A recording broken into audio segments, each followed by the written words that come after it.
الحمد لله نحمده ونستعينه ونستغفره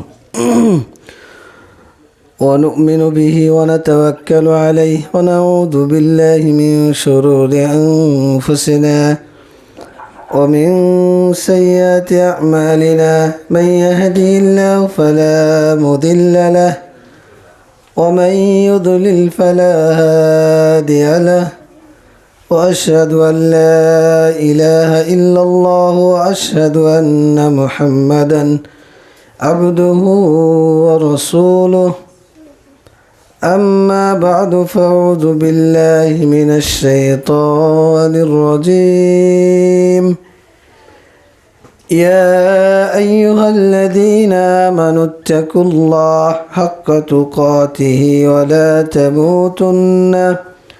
ولا تموتن إلا وأنتم مسلمون يا أيها الناس اتقوا ربكم الذي خلقكم من نفس واحدة وخلق منها زوجها وبث منهما رجالا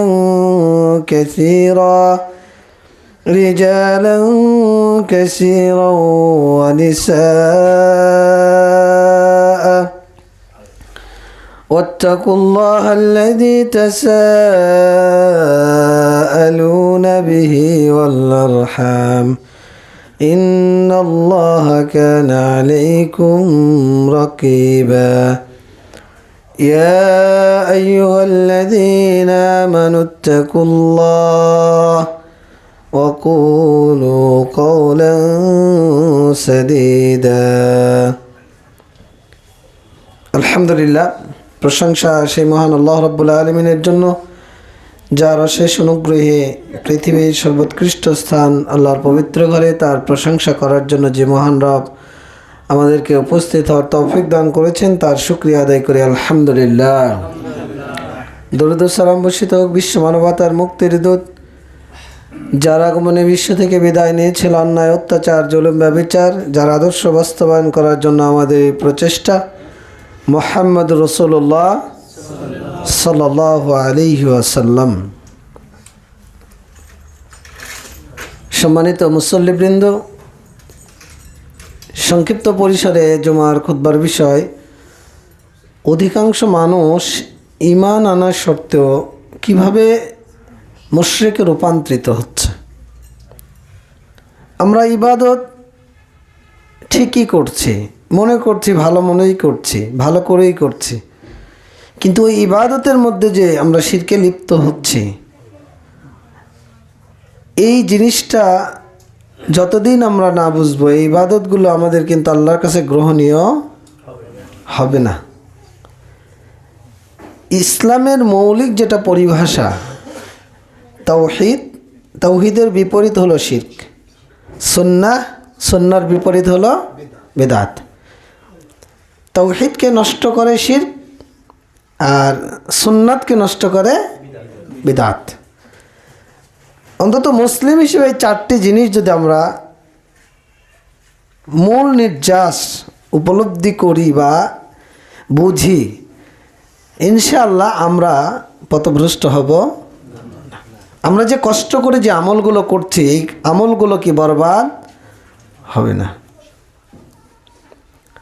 শিরক এমন একটা বিষয়, আল্লাহ রাব্বুল আলামিন আল কোরআনে আপনি শুরু থেকে তেলাওয়াত করতে থাকবেন যে আল্লাহর প্রথম নির্দেশ হলো আল্লাহর ইবাদত করা, আর প্রথম নিষেধ হলো তার সাথে কাউকে শরীক না করা। ফালা তাজআলু লিল্লাহি আনদাদা ওয়া আনতুম তা'লামুন, সূরা বাকারার 22 নম্বর আয়াত। 21 নম্বর আয়াত আল্লাহ বলছে ইয়া আইয়ুহান নাস উবুদু, তোমরা আল্লাহর ইবাদত করো।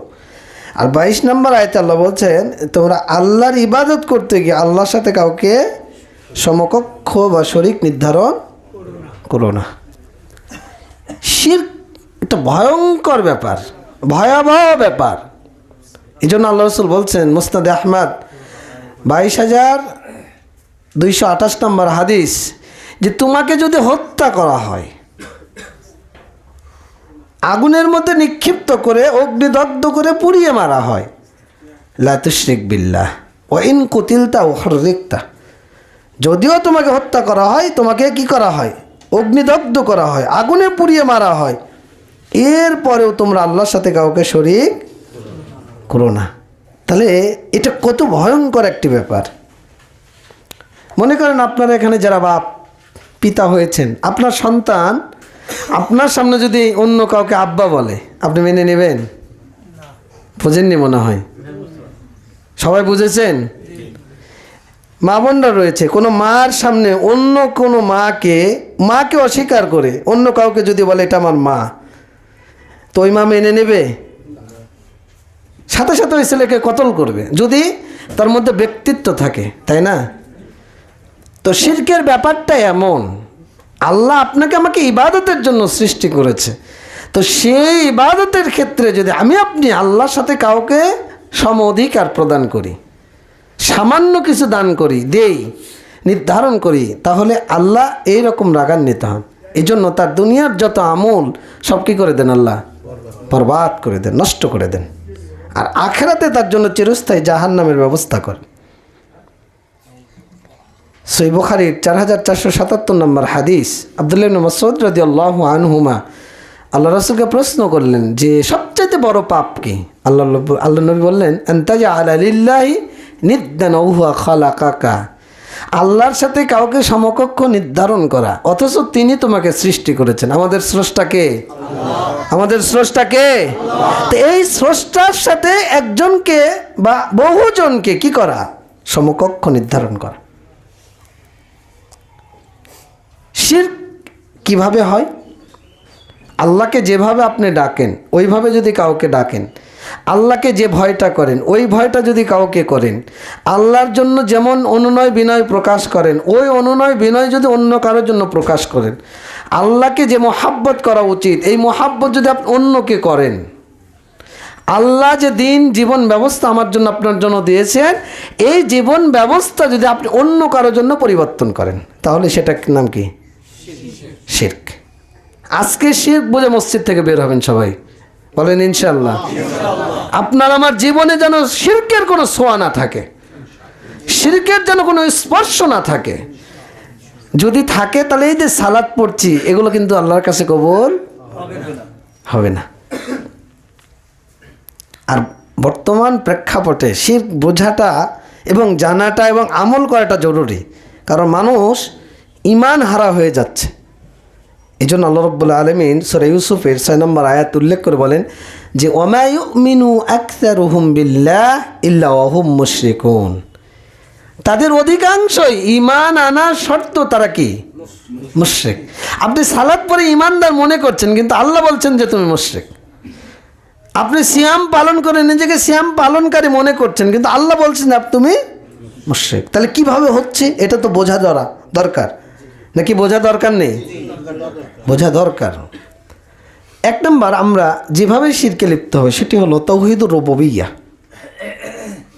তাওহীদ মানে তো আমরা বুঝি যে রুবুবিয়্যাহ মানে রবকে একক গণ্য করা, কর্মের যে মালিক, কর্মের মালিক কে? তিনটি জিনিসকে যখন আপনি আল্লাহর জন্য একক নির্ধারণ করবেন, তার মানে আল্লাহর রুবুবিয়্যাতকে আপনি মেনে নিলেন। এক, আল্লাহর সৃষ্টি, এই পৃথিবীতে যত অণু জাররা পরিমাণও যদি কিছু থাকে সব কিছুর স্রষ্টাকে, এটাকে আপনারা মানেন? সবাই মানেন? আচ্ছা, আলহামদুলিল্লাহ।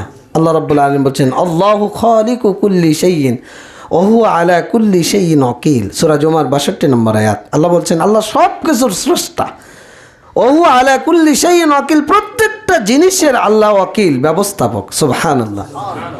মানে আপনাকে শুধু সৃষ্টি করে আল্লাহ ছেড়ে দেননি, আপনার ব্যবস্থাপনা, চলার জন্য জমিন দিয়েছেন, রিজিকের জন্য আসমান থেকে পানি দেন, জমিন থেকে ফসল উৎপাদন করেন, এই সব কিছুর স্রষ্টাকে।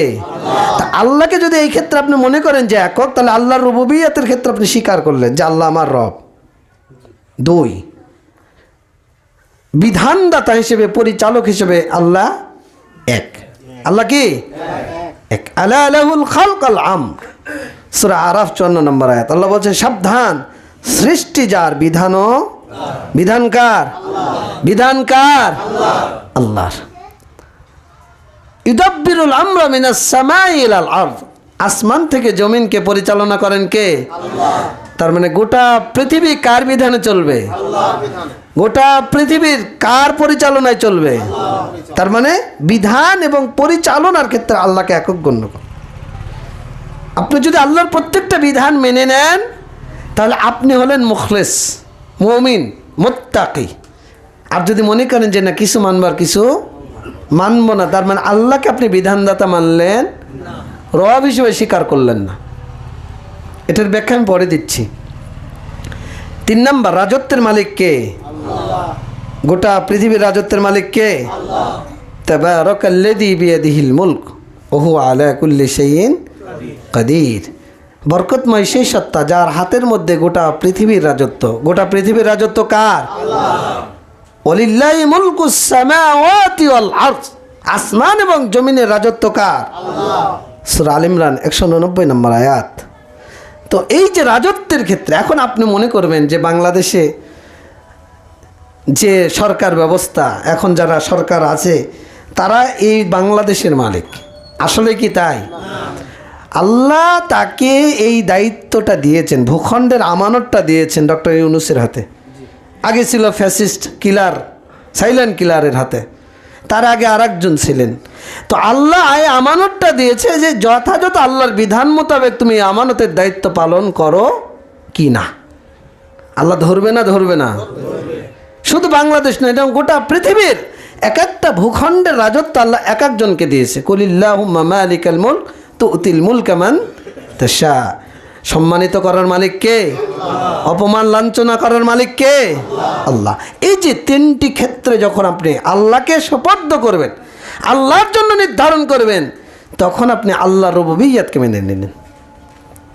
কিন্তু আমরা মুসলমানের বাচ্চা, আমরা এই 3টি ক্ষেত্রে কিভাবে আল্লাহর সাথে শিরকে লিপ্ত হই এটা ভালো করে বোঝেন যে আপনি আমি কিভাবে শিরকে লিপ্ত হচ্ছি। 1, অংশীদার করার মাধ্যমে, যে আল্লাহর এই 3টি জিনিসের মধ্যে আমি কাউকে অংশীদার করছি।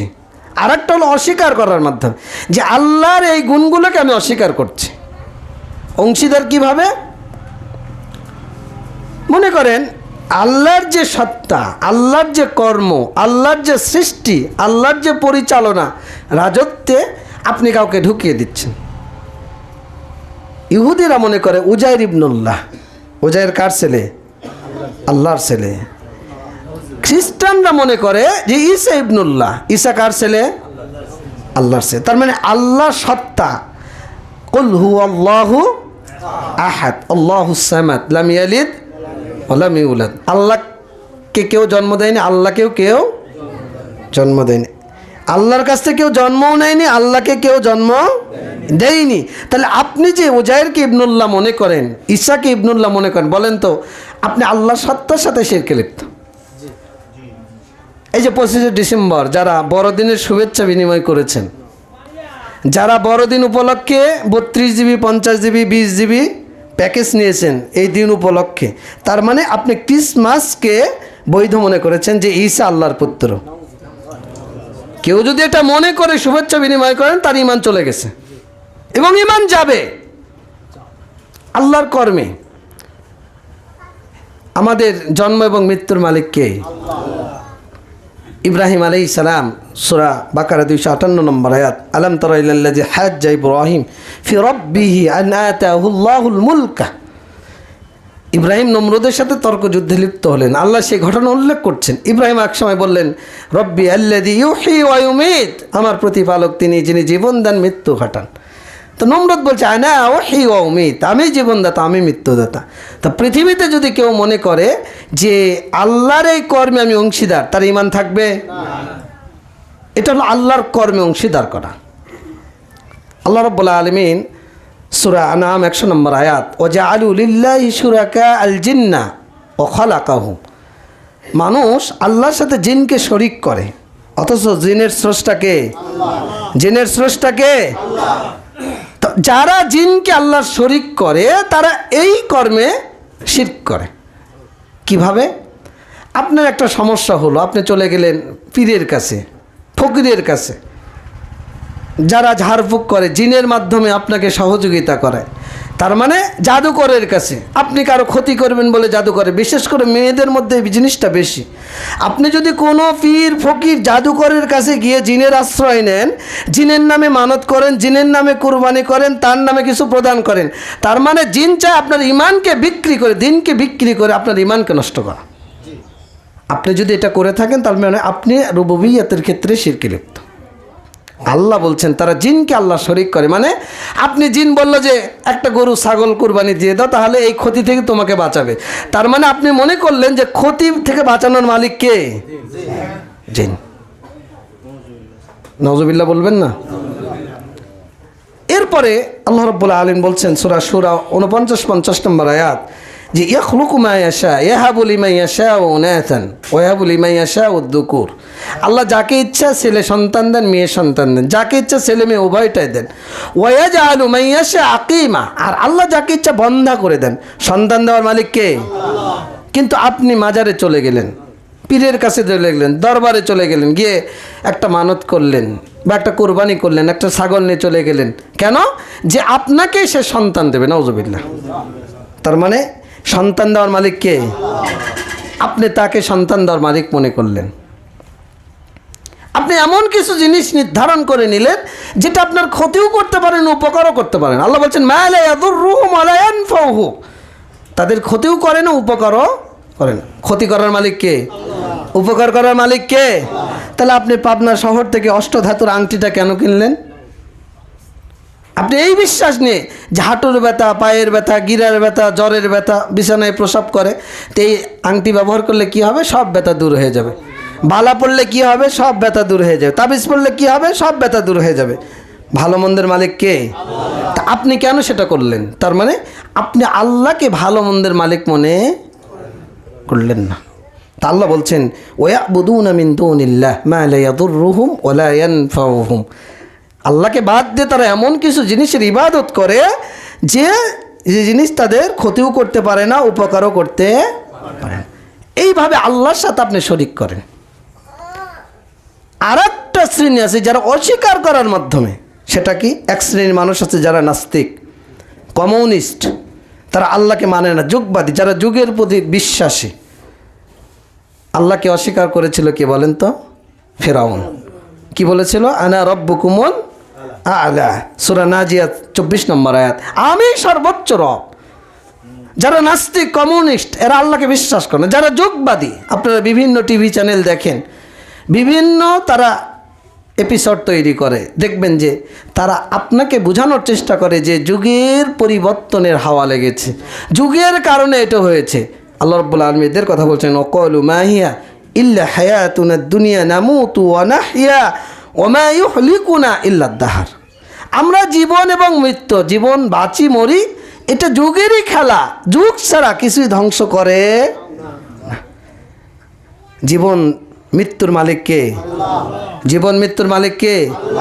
পরিবর্তন ঘটানোর মালিক কে? ঋতু পরিবর্তনের মালিক কে? পরিবেশ পরিবর্তনের মালিক কে? তা আপনি কেন যুগকে এটা মনে করেন বা করলেন? তার মানে আপনি আল্লাহর এই গুণকে কি করছেন? অস্বীকার করছেন। আর একটা শ্রেণী রয়েছে যারা আল্লাহর কর্মকাণ্ড অস্বীকার করে। আল্লাহ নবুয়ত দিয়েছেন, রিসালাত, নবীকে মানেন না, নবীর সুন্নাতকে মানেন না। আমাদের মধ্যে আছে না নাই? নবীর সুন্নাতকে অবজ্ঞা করি, রিসালাতকে অবজ্ঞা করি, তাকদীরকে অস্বীকার করি, কাদারিয়া। এরপরে শরীয়তকে অস্বীকার করি, শরীয়তের কিছু মানে আর কিছু মানে না। মসজিদের মধ্যে সালাত পড়তে আসছি, আবার মসজিদের বাইরে গেলে যখন আমি রাজনীতিবিদ তখন আল্লাহর বিধান আর মানি না, আমি যখন ব্যবসায়ী তখন আল্লাহর বিধান মানি না, আমি যখন কৃষক তখন আল্লাহর বিধান মানি না, আমি যখন মনে করেন বিভিন্ন কর্মের সাথে যুক্ত তখন আমি আল্লাহর বিধান মানি। তার মানে আল্লাহ যে শরীয়ত দিয়েছেন এই শরীয়তের কিছু অংশ আপনি মানছেন আর কিছু অংশ অস্বীকার করছেন। আল্লাহ বলছেন আফাতুমিনুনা বিবাদিল কিতাব ওয়া তাকফুরুনা বিবাদ, তোমরা কি আল্লাহর কিছু অংশ মানবে আর কিছু মানবে না কোরআনের? যে ব্যক্তি এটা করবে দুনিয়াবী জীবনে আল্লাহ তাকে লাঞ্ছিত করবেন, অপমানিত করবেন, আখিরাতের জীবনে আল্লাহ তাকে কঠিন শাস্তি, তার আযাবকে পরিবর্তন করে দিবেন। আপনি সালাদ ঠিকই পড়ছেন কিন্তু টাকনোর উপরে কাপড় পরেন না, আপনি সালাদ ঠিকই পড়েন কিন্তু বিড়ি খাওয়া ছাড়েন না, আপনি সালাদ ঠিকই পড়েন কিন্তু মিথ্যা ছাড়েন না, আপনি সালাদ ঠিকই পড়েন কিন্তু ব্যবসায় ধোঁকা দেন, প্রতারণা করেন, আপনি মিথ্যুক।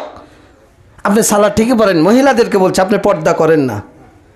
আফাতুমিনুনা বিবাদিল কিতাব ওয়া তাকফুরুনা বিবাদ, মানে কিছু মানবেন আর কিছু মানবেন না। তার মানে আল্লাহ যে বিধানদাতা এটা আপনি কিছু অর্ধেক মানছেন আর অর্ধেক মানছেন না। আর একটা শ্রেণী রয়েছে যারা বাকা বিল্লাহ এবং ফানা ফিল্লাহ, সুফি তরিকার যারা মানুষ জিকির করছে আল্লাহ আল্লাহ আল্লাহ আল্লাহ আল্লাহ আল্লাহ করতে করতে ওর মনের মধ্যে কলবের মধ্যে নাকি আল্লাহ ঢুকে গেছে, নাউজুবিল্লাহ, এই জন্য ফানা ফিল্লাহ হয়ে গেছে। তার মানে এরা হলো অবতারবাদে বিশ্বাসী, মানে যত আল্লাহ তত আল্লাহ, নাউজুবিল্লাহ। আমাদের মধ্যে একটা আকীদা আছে না, যদি আপনাকে বলি বলেন তা আল্লাহ কোথায়, তখন বলবে আল্লাহ সর্বত্র বিরাজমান। এই আকীদা যদি আপনি পোষণ করেন তা আল্লাহর আসমা ও সিফাতের ক্ষেত্রে আপনি শিরকে লিপ্ত হবেন। এই যে রুবুবিয়্যাতের ক্ষেত্রে শিরক, এরপর আমরা উলুহিয়াতের ক্ষেত্রে শিরকে লিপ্ত হই কিভাবে? আল্লাহ রাব্বুল আলামিন মানুষকে সৃষ্টি করেছেন ইবাদতকে খালেস করার জন্য। ওমা উমিরু ইল্লা লিয়াবুদুল্লাহ মুখলিসিনা লাহুদ্দিন হুনাফা, তারা আদিষ্ট হয়েছে ইবাদতকে একমাত্র খালেস করতে। কার জন্য? খালেস মানে বোঝেন? খালেস মানে বোঝেন? বলেন তো, আমরা গাভীর দুধ খাই না, দুধটা কিভাবে আসে? না জানলে উত্তর দেবেন না। দুধটা কিভাবে আসে জানেন না? আল্লাহ কোরআনের মধ্যে বলেছেন যে কথা বলা যাবে না জুমার সময়, আমি যদি নির্দেশ দিই তাহলে, তাছাড়া অপশন নেই, একে অপরে কথা বললে আমল নষ্ট হয়ে যাবে। আল্লাহ বলছেন যে ফিল আনাম, গাভীর মধ্যে, চতুষ্পদ জন্তুর মধ্যে তোমাদের জন্য রয়েছে নিদর্শন। সেটা কি? আল্লাহ গাভীর দুধটা বের করেন গোবর এবং রক্তের মাঝখান দিয়ে। সুবহানাল্লাহ বলবেন না? সুবহানাল্লাহ কেন বলবেন? যে বলেন তো, লাঠিটা ধরেন, আপনি দুধ যে খেয়েছেন এই দুধের মধ্যে কখনো রক্তের গন্ধ পেয়েছেন? গোবরের গন্ধ পেয়েছেন? আল্লাহ বলছেন লাবানান খালিসা, খালেস দুধ, পরিশুদ্ধ দুধ, এটার নাম হলো মুখলেস।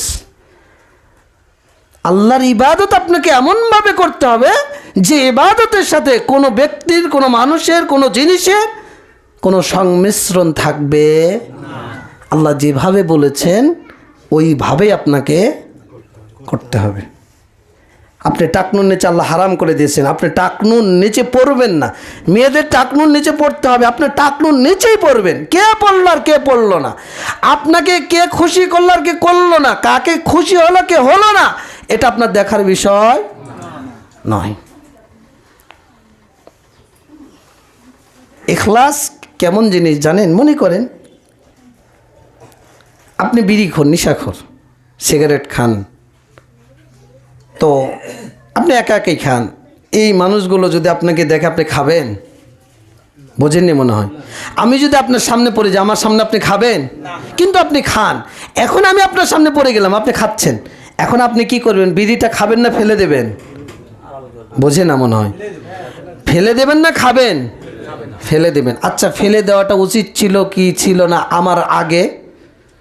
আপনি যখন খাচ্ছিলেন আমি দেখিনি, কিন্তু দেখেছেন কে? কিন্তু আপনি আমাকে দেখে বিড়িটা আপনি ফেলে দিলেন। তার মানে আল্লাহকে বাদ দিয়ে ভয়টা কাকে করলেন? তার মানে আপনার ইবাদতে ইখলাস নাই। বোঝেননি মনে হয়। আপনি যদি মানুষকে খুশি করার জন্য কিছু করেন, দান করছেন মানুষকে খুশি করার জন্য, সাদাকা করছেন মানুষকে খুশি করার জন্য, সালাত পড়ছেন মানুষকে খুশি করার জন্য, তার মানে আপনার মধ্যে ইখলাস। এই যে জুমার দিন প্রত্যেকটা মসজিদ পাড়ায় পাড়ায়, মহল্লায় মহল্লায় ভরে গেছে, কিন্তু ফজরের সময় কি ভরে যায়? এই মানুষগুলো কোথায় থাকে? কওমেই থাকে, ওই সম্প্রদায়ের লোক, ওই সমাজেরই লোক, কিন্তু তারা আসে না। এখন জুমার দিনেও যদি না আসে, আপনি সালাত পড়ে এখন দেখছেন যে বাড়িতে বসে আছে বা কাজ করছে, এখন আপনি বলবেন যে জুমার দিনেও পড়ো না, এখন ওই ভয়েও জুমার দিন সালাতে আসছে। তার মানে আল্লাহকে খুশি করতে সে বের হয়নি। তা আল্লাহ ইবাদতকে খালেস করতে বলেছেন।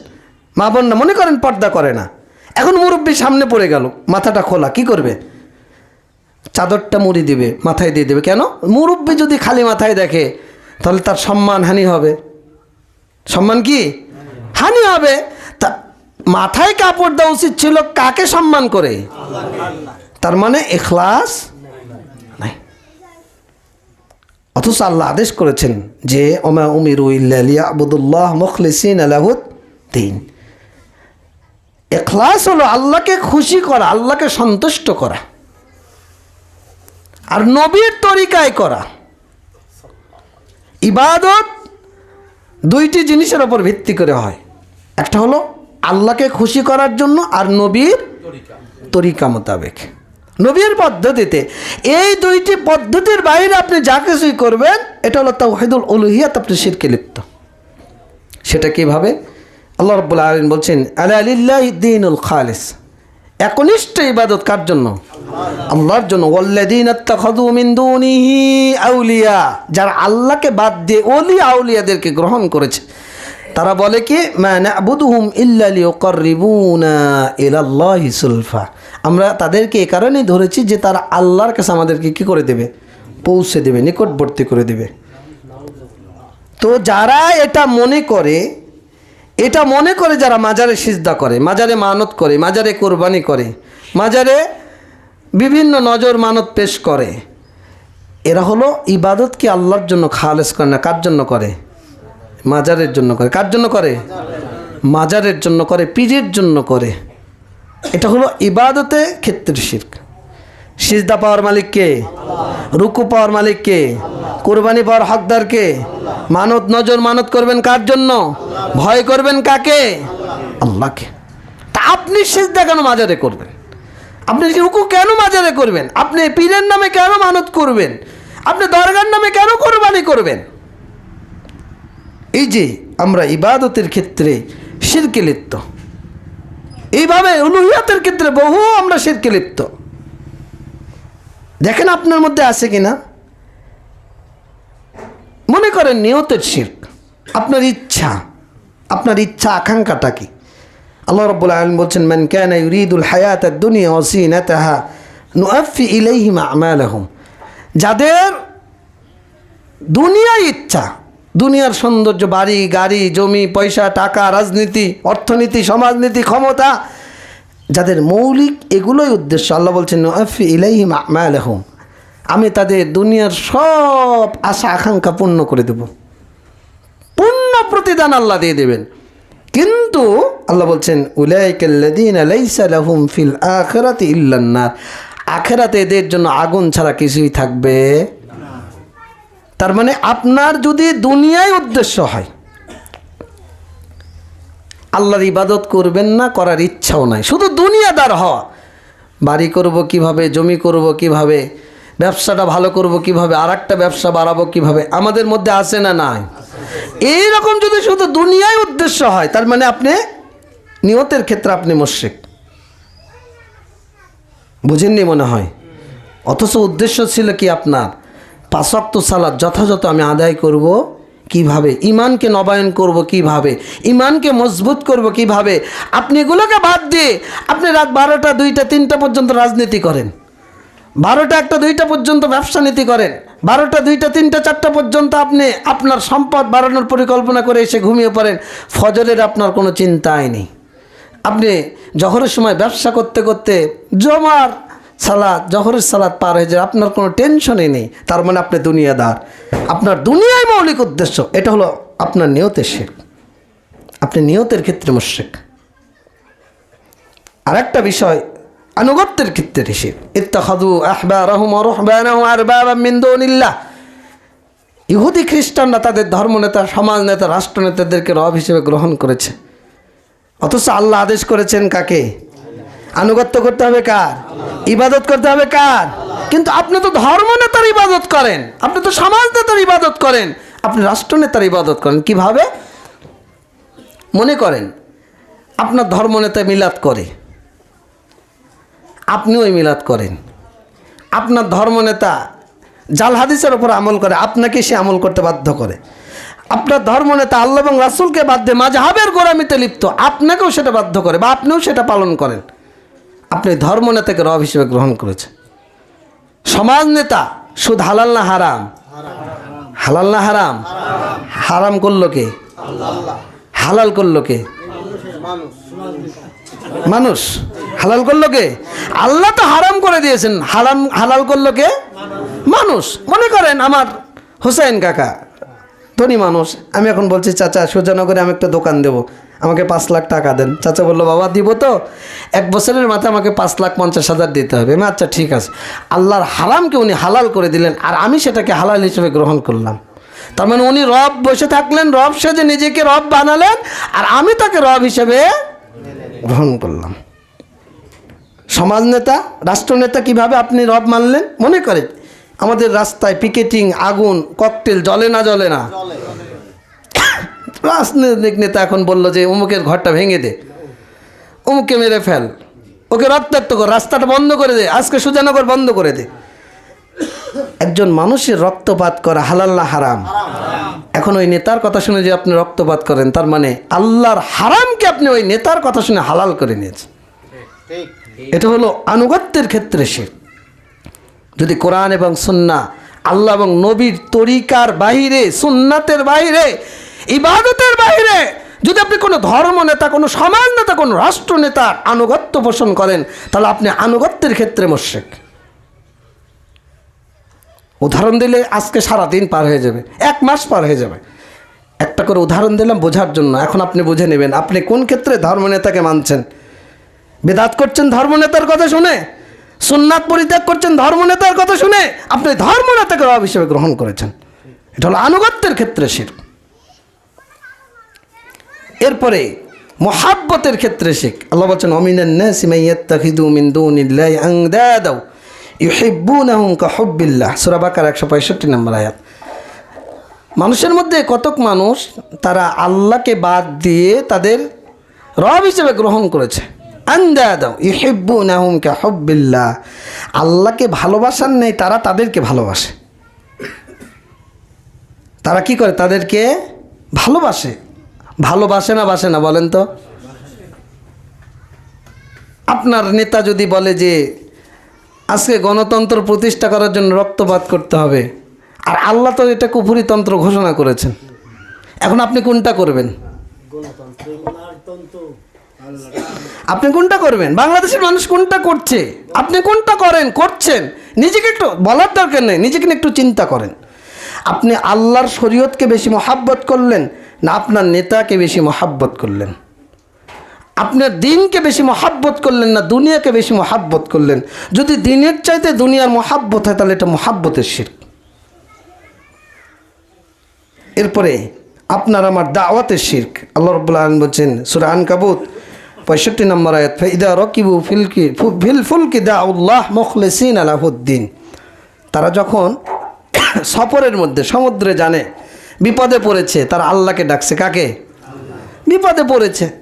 আল্লাহ বলছেন ফালাম্মা নাজ্জাহুম ইলাল বাররি ইদা হুম ইশরিকুন, যখন আল্লাহ তাদেরকে মুক্তি দিলেন তখনই তারা আল্লাহর সাথে কি করলো? শিরক করলো।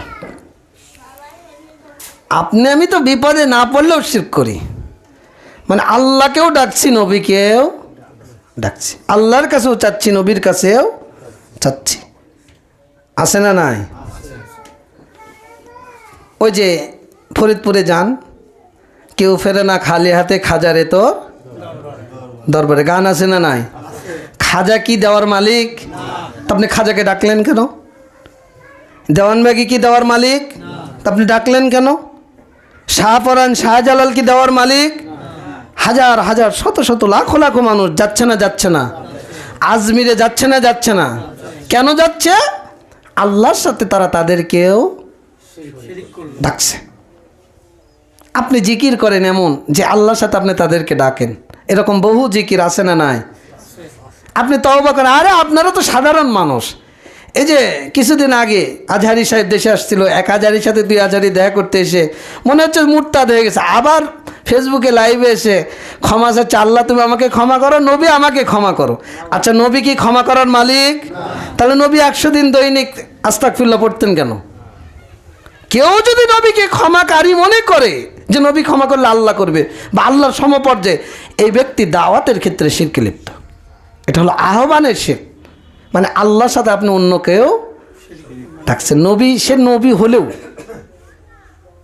এই যে এইভাবে এরপরে আমরা কবরে গিয়ে সালাত পড়ি, অথচ আল্লাহ নিষেধ করেছেন।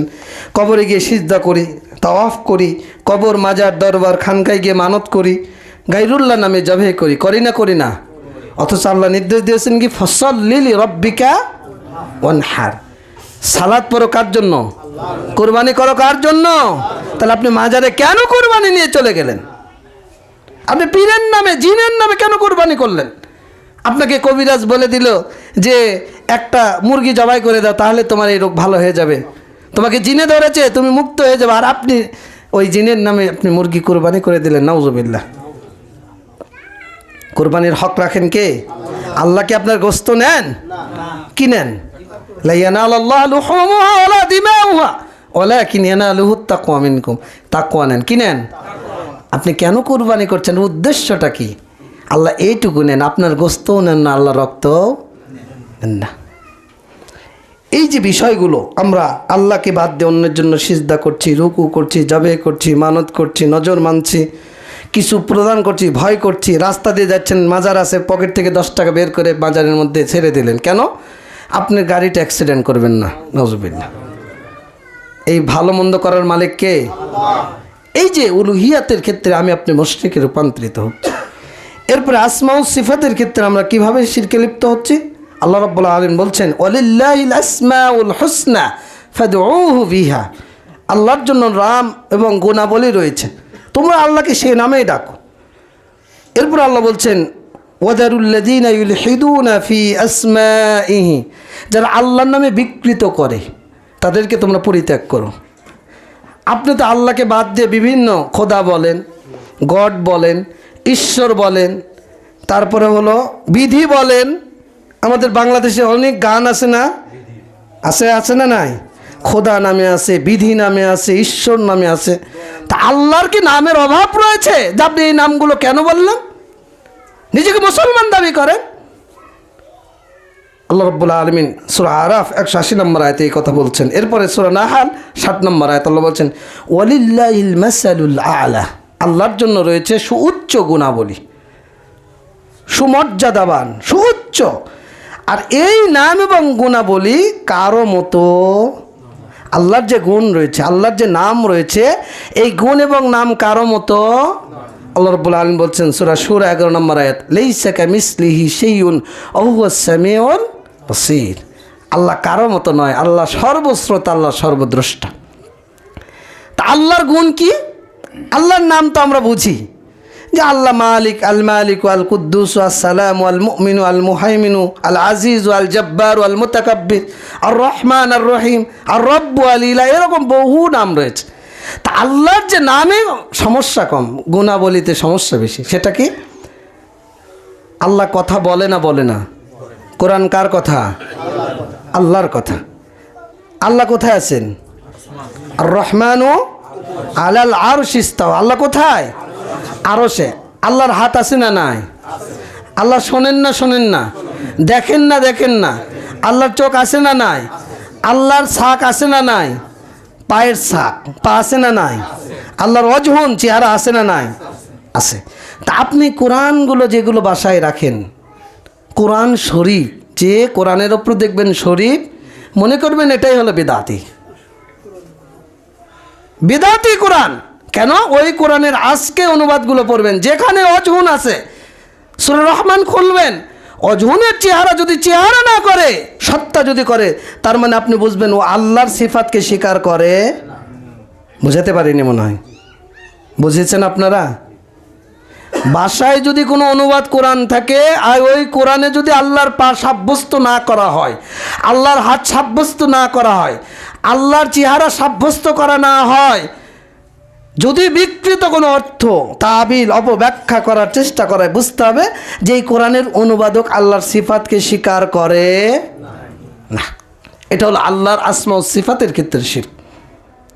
আল্লাহ যেভাবে বলেছেন, যে অবস্থায় বলেছেন, যে গুণ বর্ণনা করেছেন, আপনাকে আমাকে তাহরিফ, পরিবর্তন না করে, তাতিল, অস্বীকার না করে, বাতিল না করে, তাকঈফ, পদ্ধতি এবং ধরন বর্ণনা না করে, তামসিল, উদাহরণ, দৃষ্টান্ত, উপমা পেশ না করে আল্লাহ যেভাবে বলেছেন ওইভাবে বিশ্বাস করতে হবে। আল্লাহ শোনেন সর্বশ্রোতা, আপনি চুপ, এটুকুই বিশ্বাস করেন যে আল্লাহ শোনেন, আল্লাহ দেখেন।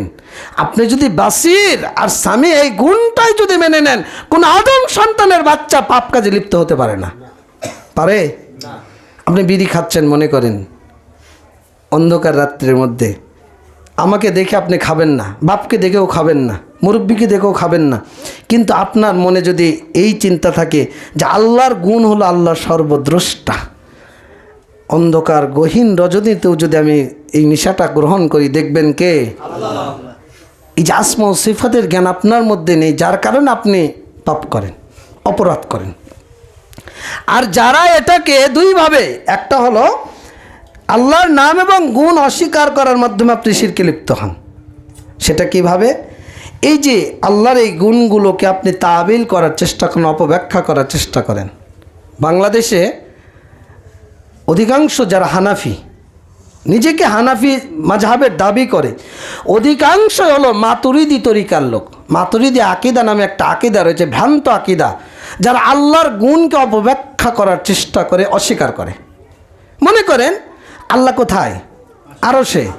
আর রহমান ও আলাল আরশে ইস্তাওয়া, আল্লাহ 7 জায়গায় বলেছেন। এটাকে তারা এখন মেনে নেবে না, এজন্য তারা বলে যে আল্লাহ উপরে যদি আরশে থাকে, তাহলে আল্লাহর কুরসিটা কত বড় হবে, আল্লাহ উপরে কতটুকু, বামে কতটুকু, ডানে কতটুকু, নিচে কতটুকু। অতএব আল্লাহ যদি এরকমই হয়, তার মানে আল্লাহ আরশে নেই, আল্লাহ সর্বত্র বিরাজমান। নাউজুবিল্লাহ। ইন্নাল্লাহ লা ইয়াখিলুল আলিমা ওয়ালা খারিজুহা। এইভাবে তারা অপব্যাখ্যা করার চেষ্টা করে। এরা বলবে কি জানেন? আল মুফান্নাত আলাল মুহান্নাত, মানে এদের একটা গ্রন্থ আছে, এখানে এরা আকিদা পেশ করেছে, আমরা মাযহাবে আবু হানিফাকে মানি, আর আকিদায় আমরা ইমাম মাতুরিদিকে মানি, আর তরিকাতে আমরা নকশবন্দিয়া মুজাদ্দিদিয়া। তার মানে ইমাম আবু হানিফাকে নামে মানে, ইমাম আবু হানিফার আকিদারা গ্রহণ করে। ইমাম আবু হানিফা বলছেন, কেউ যদি বলে যে আল্লাহ কোথাও নেই, আল্লাহর আরশে থাকাটা যদি কেউ অস্বীকার করে, তো ইমাম আবু হানিফা বলছে ও কাফের। ও কি? তাহলে ইমাম আবু হানিফার মতে, তার মাযহাবের মতে, তার মাযহাবের অনুসারীরা কাফের। বুঝেননি মনে হয়? যারা আল্লাহকে আরশে থাকাটা অস্বীকার করবে, আল্লাহর এই গুণকে যারা অস্বীকার করবে, তারা বলে যে আল্লাহ কথা বলেন না, আল্লাহর কথাটা স্থায়ী। নাউজুবিল্লাহ। আল্লাহ নেমে আসেন প্রথম আসমানে, আল্লাহ কিয়ামতের দিন নেমে আসবেন বিচার করার জন্য, এটাকে তারা মানতে চায় না। আল্লাহ তাবারাকাল্লাযী বিয়াদিহিল মুলক, বরকতময় সেই সত্তা যার হাতের মধ্যে গোটা পৃথিবীর রাজত্ব, এটা তারা মেনে নিতে চায় না। তারা বলে যে এটা আল্লাহর ক্ষমতা। এটা কি? অপব্যাখ্যা করার চেষ্টা করে। বাংলাদেশে যারা মাতুরিদি তরিকার লোক, আপনাদেরকে আজকে জানিয়ে দিই, তাবলিগ জামাত, এই জামাতের 2টা গ্রুপ রয়েছে বাংলাদেশে, বেরেলভী এবং দেওবন্দি। এরা হলো মাতুরিদি আকিদার একটা অংশ, মাতুরিদি তরিকার লোক। এরা আল্লাহর আসমা ও সিফাতের বহু গুণকে অস্বীকার করে, অপব্যাখ্যা করে। এই যে মাসিক আল ইখলাস এখানে আসে না? মাসিক ইখলাস পড়েন আপনারা? কে কে পড়েন? হাত তোলেন তো দেখি। কেউ পড়েন না। কি করেন আপনারা? জানবেন কিভাবে? না পড়লে বুঝবেন কিভাবে? আমরা তো শুনে মুসলিম আর দেখে মুসলমান। আপনি আজকে 10 জনকে জিজ্ঞাসা করবেন সালাত পড়েছো তুমি কিভাবে, ও বলবে দেখে দেখে। যার কারণে আজকে তো আমাদের ঈমান নিয়ে এত সমস্যা। আমরা আসলে পড়ে জানতে চাই না। আপনি যদি ক্লাসে না বসেন আর না পড়েন, আপনি এসএসসি পাস করতে পারবেন? নির্দিষ্ট সিলেবাস যদি আপনি না পড়েন, পাস করতে পারবেন? তাই ঈমান এবং আমল, জান্নাতের টিকিট পর্যন্ত আপনাকে পড়তে হবে, আপনাকে জানতে হবে। আপনি পড়েনও না, জানেনও না, তাহলে করেনটা কি? তার মানে আপনি দুনিয়াদার। আপনার নিয়ত শুধু দুনিয়ায়, যে বাড়ি একটা হয়েছে আর একটা করবো কীভাবে, গাড়ি একটা হয়েছে আর একটা করবো কীভাবে, রুম একটা হয়েছে আর একটা করবো কীভাবে। তার মানে আপনি দুনিয়ার ক্ষেত্রে মুশরিকে রূপান্তরিত হবেন, কারণ আপনার নিয়তে দুনিয়া। যদি আখিরাত আপনার হতো, তাহলে আপনার মধ্যে ওই স্পিরিট থাকতো যে হক জানবো কীভাবে, বুঝবো কীভাবে, আমল করবো কীভাবে। জুমার দিন যেমন মসজিদ ভর্তি হয়ে যেত, ফজরেও এরকম মসজিদ ভর্তি হয়ে যেত। অতএব নিজের উপলব্ধি চেতনাকে জাগ্রত করুন। আর একটা বিষয়, আল্লাহর গুণ এবং নামে অংশীদার নির্ধারণ করার মাধ্যমে শিরকে লিপ্ত করেন। সেটা কি? মনে করেন আল্লাহর বহু গুণাগুণ আপনি অন্য অন্য জিনিসের মধ্যে ঢুকিয়ে দেন। বিপদ আপদ থেকে বাঁচানোর মালিক কে? আপনি অন্যকে মনে করেন। কল্যাণ অকল্যাণের মালিক কে? গায়েবের খবর রাখেন কে?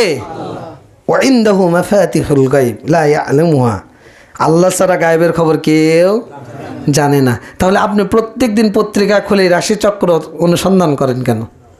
করে না? করে না? বাংলাদেশে যত পত্রিকা রয়েছে প্রত্যেকটা পত্রিকার মধ্যে দেখবেন রাশিচক্র, অমুক রাশি তমুক রাশি, এই রাশির এই হবে, ওই রাশির ওই হবে। এই যে আল্লাহর গুণকে আপনি অস্বীকার করছেন। আল্লাহর একটা নাম আল হাকাম, হুকুমদাতা কে? বলেন হুকুমদাতা কে? তা আপনি তো ব্যক্তি জীবনে আপনি ইসলাম মানেন, বৈষয়িক জীবনে তো আপনি ইসলাম মানেন না। গণতন্ত্র মানেন, সমাজতন্ত্র মানেন, রাজতন্ত্র মানেন, ধর্মনিরপেক্ষতাবাদ মানেন, জাতীয়তাবাদ মানেন। যদি আপনি আল্লাহর বিধানকে অস্বীকার করে এই বিধানগুলোর প্রতি আস্থা নির্ভরশীল হন, পালন করার চেষ্টা করেন, তাহলে আপনি আল্লাহর হাকাম, আল্লাহর নামকে অস্বীকার করেন। আর এই ক্ষেত্রে আপনি মুশরিক। শুধু জুমার দিন সালাত পড়ে জান্নাত কায়েম করা যাবে এত সহজ নয়।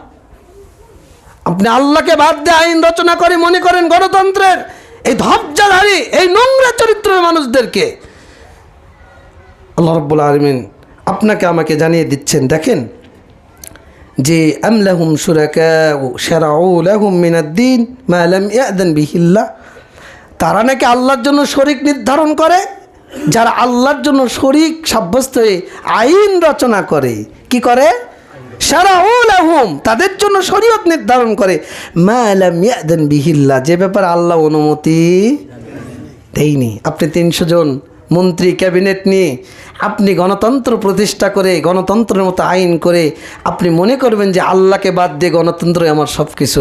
আর ওই বিশ্বাস নিয়ে আপনি জাতীয়তাবাদী লোক, আপনি ধর্ম নিরপেক্ষতার অনুসারী, আপনি ধর্মের নামে মানুষকে ধোঁকা দানকারী, লিবাস পোশাক পরে আসুন আমরা এই মানি সেই মানি, অথচ আপনি কুফরি তন্ত্রের অনুসারী। মানুষকে ধোঁকা দিয়ে, মানুষকে আল্লাহর আইন রচনাকারী আল্লাহকে বাদ দিয়ে আল হাকামকে অস্বীকার করে মানুষকে আপনি আইন রচনাকারী মনে করে এই মতবাদগুলোর পেছনে ছুটছেন আর জান্নাত আশা করছেন। এটা সম্ভব?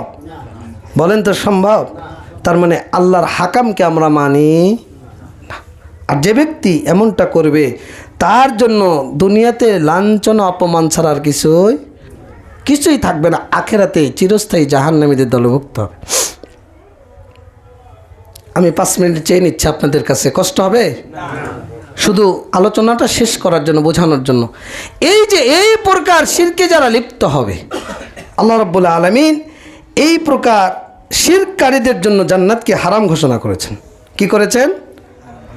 এক, এদের হুকুম হলো এরা ইসলাম থেকে বহিষ্কৃত হবে, এদের রক্ত এবং সম্পদ রাষ্ট্রের জন্য হালাল হবে, আখেরাতে এরা চিরস্থায়ী জাহান্নামী হবে। যারা বড় এই শিরকের সাথে লিপ্ত, এখন আপনি আছেন কেন নিজেকে নিয়ে একটু চিন্তা করবেন যে আমি এই শিরকের মধ্যে আছি কিনা, আমার নিয়ত ইখলাস দুনিয়াদার কিনা, দুনিয়ার বিধান নিয়ে ব্যস্ত হয়েছে, যেগুলো বললাম আর কি। আর 2 নম্বর শিরকে আসগার। আল্লাহ রাসূল সবচেয়ে বেশি ভয় করতেন শিরকে আসগারকে। সেটা কি জানেন? আল্লাহ রাসূল বলছেন যে ইন্না আখাফা মা আখাফু আলাইকুম আশ-শিরকুল আসগার, আমি সবচেয়ে বেশি ভয় করি শিরকে আসগারকে। সেটা কি? আর রিয়া, লৌকিকতা, লোক দেখান। মানে আল্লাহু আকবার, আমি সালাতে দাঁড়ালাম, আমার পাশে আপনি বসে আছেন, আমি চিন্তা করছি আমি যদি ভালো করে সালাদটা পড়ি চাচা বলবে যে ছেলেটা পরহেজগার ছেলে। বোঝেননি মনে হয়? এখন দান করতেছে সবাই, এখন আমি চিন্তা করছি পকেট থেকে 10,000 টাকা বের করে 10,000 দিলাম, মানুষ যাতে মনে করে যে লোকটা দানশীল। লোকটা কি? দানশীল। ওই যে বিড়িখোর, যে বিড়ি খায়, আমার সামনে পড়ে গেলেন আপনি, এখন আমাকে দেখে বিড়িটা কি করলেন? ফেলে দিলেন। ভয়টা করা দরকার ছিল কাকে?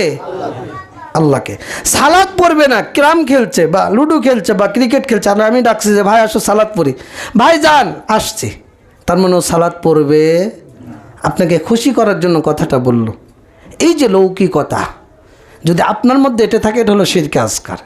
এটা সবচাইতে পাপের মধ্যে বড় পাপ, শিরকে আকবরের পর। যত কাবিরা গুনাহ রয়েছে, আকবরুল কাবাইর সবচাইতে বড় কবিরা গুনাহ। আরও কি জানেন? আল্লাহ রাসূল উদাহরণ দিয়েছেন। মনে করেন আপনি আমাকে জিজ্ঞাসা করলেন, ভাই কেমন আছেন?